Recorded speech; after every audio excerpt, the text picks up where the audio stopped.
పక్షాన ఉండి ప్రజల సమస్యలపై ప్రజల కోసం పోరాడుతుందన్న విషయాన్ని మనం గమనించవలసిన అవసరం ఉంది. ఈరోజు ఒక దిక్కు దేశం అభివృద్ధి చెందుతుంది, ప్రభుత్వ రంగ సంస్థలన్నీ కేంద్రంలో ఉన్న నరేంద్ర మోడీ అన్ని మారుస్తూ ప్రజలను కార్మికులను కట్టు బానిసలుగా చేస్తున్న తరుణంలో మనం ఆలోచించవలసిన తరుణం ఏర్పడిందన్న విషయాన్ని కూడా గుర్తు చేస్తున్నాం.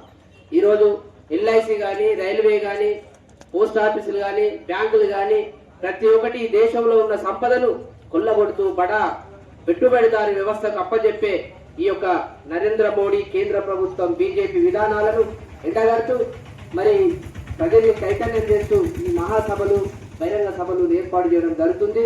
అందులో ప్రజల పక్షాన మరి ఏదైతే ఖమ్మంలో జరుగుతుందో 18 తారీఖు రోజు 40 దేశాల నుండి మరి మహానుభావులు, మేధావులు, కమ్యూనిస్టు పార్టీ నాయకత్వం కూడా వచ్చి, అలాగే ఈ దేశంలో భారతదేశంలో ఉన్న అన్ని రాష్ట్రాల ప్రజలు కూడా ఆ యొక్క మహాసభలో పాల్గొంటారు. అక్కడ ఈ దేశ ప్రజల కోసం ఈ కేంద్ర ప్రభుత్వం అవలంబిస్తున్న కార్మిక ప్రజా వ్యతిరేక విధానాలపై మరి వాటిని అంతమొందించడం కోసం కూడా నిర్ణయాలు తీసుకోవడం జరుగుతుంది. కాబట్టి ప్రజలకి అన్ని చైతన్యపరుస్తూ ఈ యొక్క సమస్యలను ముందుకు తీసుకుపోయి ప్రజా సమస్యలను పరిష్కరించడంలో ఆ బహిరంగ సభ తోడ్పడుతుంది. కాబట్టి కృష్ణా కాళీ ప్రజలందరూ కూడా ఆ యొక్క బహిరంగ సభలో పాల్గొనాలని విజ్ఞప్తి చేస్తున్నాం.